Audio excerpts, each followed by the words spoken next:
అమ్మా, ఆ, నేను సినిమాకి వెళ్ళరానా? వద్దు. ఎందుకు? ఇష్టం లేదు నాకు. ఎందుకు ఇష్టం లేదమ్మా? నేను సినిమాకి వెళ్ళడం ఎందుకు ఇష్టం లేదు చెప్పు. కాదు, నువ్వు చిన్నప్పుడు సినిమాకి వెళ్ళలేదా? వెళ్ళేవాళ్ళం.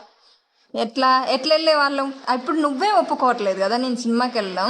మరి తాతయ్య ఎలా ఒప్పుకునేవాడు నువ్వు సినిమాకి వెళ్ళడం? తాతయ్యను ఒప్పించడానికి నేను ఒక ప్లాన్ చేసుకునేవాళ్ళం. ఆ, ఏం ప్లాన్ చెప్పు అది. ఏం ప్లానా అది చెప్తే ఇప్పటికీ నాకు నవ్వు వస్తుంది. ఓకే. అయితే మా నాన్న పర్మిషన్ అడగడానికి ఎవరు నువ్వు వెళ్తావా, నేను అడగాల.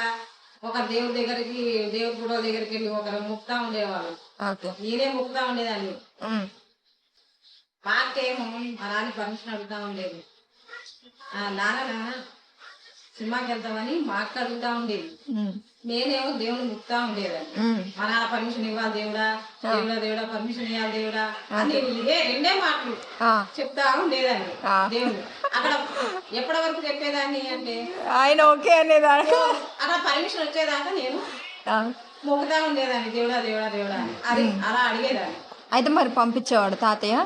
పంపించేవాళ్ళు, ఓకే అనేటోడు. సినిమా హాల్ ఎక్కడుండేది అప్పుడు? సినిమా హాల్కి మా ఇంటికి కిలోమీటర్ దూరం. అయితే ఇక్కడ కూడా సినిమా హాల్ కిలోమీటర్ దూరంలోనే ఉంది. నేను కూడా సినిమాకి వెళ్ళొస్తా. పోయి ఇప్పుడు దేవుణ్ణి దండం పెట్టుకొని వస్తా. అది చూసి నువ్వు నన్ను పంపించాలి.